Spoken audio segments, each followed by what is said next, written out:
What is up, YouTube? My name's Tony 2.0, and based on the session I just had on Black Ops 2, I have decided to start a series. This series is going to be called Mad as Hell Monday, or for short, just Mad Monday. Each Monday, we're going to take a topic, something that I'm pissed off about, and I'm going to rant about it. And I'm going to try to give you guys as many facts as I can to back up what I'm angry about. Today's conversation for the first episode is going to be about lag compensation and the connection that goes along with Call of Duty. Lag compensation is a term that was brought up during the Modern Warfare 3 era. Everybody knows that, right? But it's kind of been around in some form for all of the Call of Duties as well as any multiplayer game you've ever played. They all have a peer-to-peer network system that they try to balance and make it kind of, for lack of a better term, and the word of the day is fair. That is where I have my issue and why I'm mad. Life is not about being fair. If person X pays $10 a month for internet and person Y pays $90 a month for internet, why the hell should Call of Duty make that fair? The imbalance in the game due to lag compensation is unbearable. Almost everyone has experienced it. I've seen many things and many posts based off of one of the last videos I did about some people not having any problems.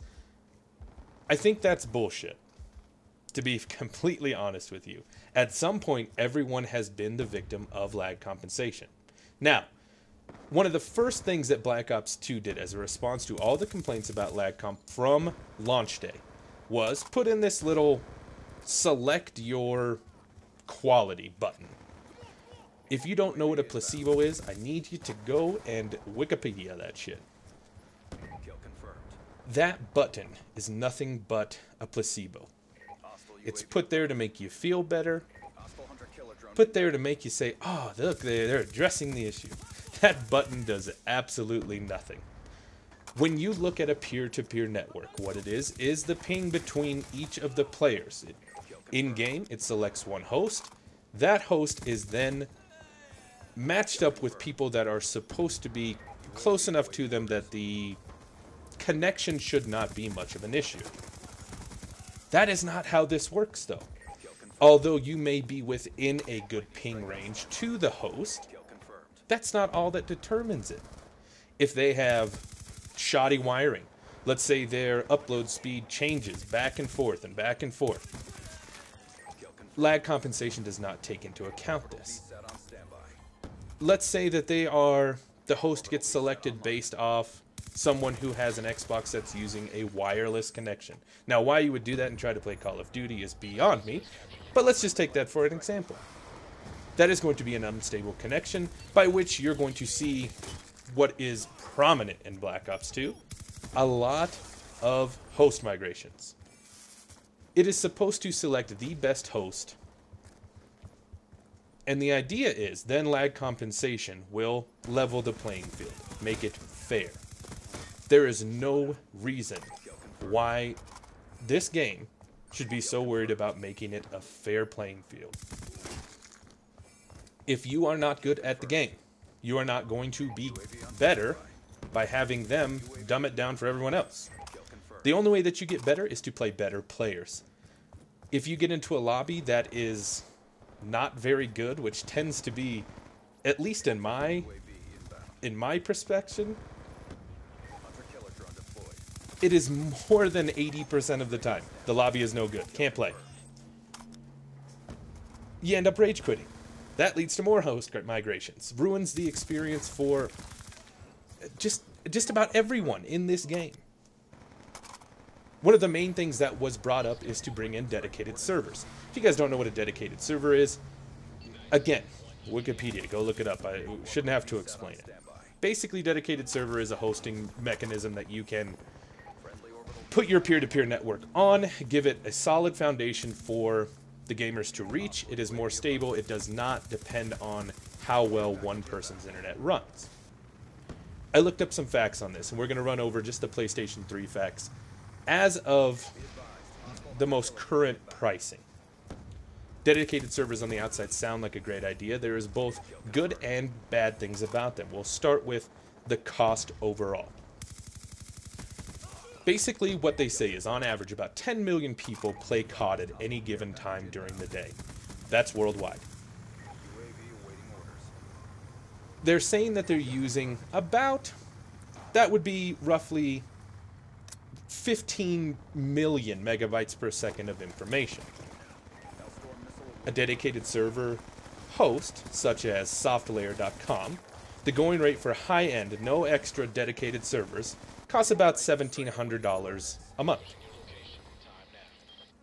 The bandwidth for one of these servers maxes out at about 5 million megabytes per second. 15 million megabytes per second, right? Divided by the 5 million offered for one server equals, you need about 3 of those servers, maybe 4, just to be safe, if they wanted to go a little above and beyond, to reach that 15 million megabytes per second, right? 3 servers multiplied by about $1,700 is just about $5,100, roughly. $5,100 a month. Modern Warfare 3, Black Ops 2, billion-dollar games. You're looking at a life cycle of, what, 12 to 14 months?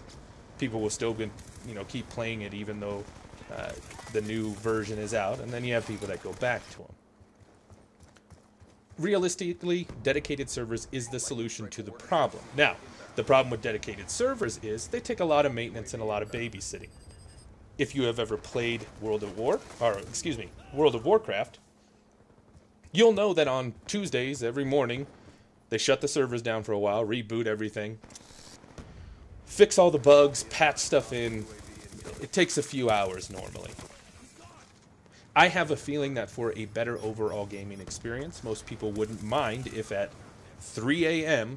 Tuesday mornings, they shut the servers down for about 3 hours to do maintenance. Yes, some people who are not in America where I am may have a problem with that. But it's going to provide much more of an overall better experience for them. This game should not be about leveling the playing field for bad players. This game should be about promoting skill. Overall gun skill. One of the backfalls of Modern Warfare 3 was all the things that you could get for not getting kills. Think about the specialist bonus, the specialist perk package. All you had to do is you could shoot down all of the other team's aerial support and pick up kill streaks, basically. Thank God in Black Ops 2 they removed the death streaks. You could die a whole bunch and get a perk for it. Why does that make sense? Lag compensation is the reason that I'm angry today. It's about trying to make the game more fair for novice users and expand their already huge fan base. A very famous guy that you might know gave a high school speech once, and he gave out 11 rules to life. I'm going to go over these with you because I think they fit right here. Rule number 1, life is not fair. Get used to it. Rule number 2, the world won't care about your self-esteem. The world will expect you to accomplish something before you feel good about yourself. Right? Makes sense. Rule number 3, you will not make $40,000 a year right out of high school. You won't be a vice president with a car phone until you earn both of those. Rule number 4, if you think your teacher is tough, wait till you get a boss. He doesn't have tenure. Rule number 5, flipping burgers is not beneath your dignity. Your grandparents had a different word for burger flipping. They called it opportunity. Rule number 6, if you mess up, it's not your parents' fault. So don't whine about your mistakes. Learn from them. Rule number 7, before you were born, your parents weren't as boring as they are now. They got that way from paying your bills, cleaning your clothes, listening to you talk about how cool you are. So before you save the rainforest from the parasites of your parents' generation, try delousing the closet in your own room. Rule number 8. Your school may have done away with winners and losers. Life has not. In some schools, they've abolished failing grades, and they will give you as many times as you want to get the right answer. This doesn't bear the slightest resemblance to anything in the real life. And I want you guys to pay attention to that rule, because that is a big one. Rule number 9.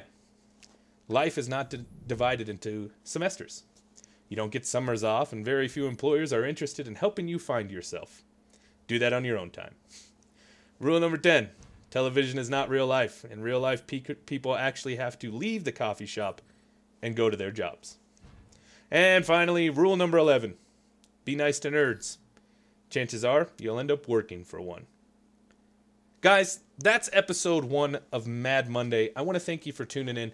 If you like it, click that like button. That tells me that I'm doing something right. If you don't, if you dislike it, please do whatever you want. Leave a rating either way, but tell me in the comments why you didn't. Why you think I'm wrong, why you think I'm right. Either way, just wanted to get it off my chest. Thanks for tuning in, guys. My name's Tony 2.0. I'll check you next time. Peace.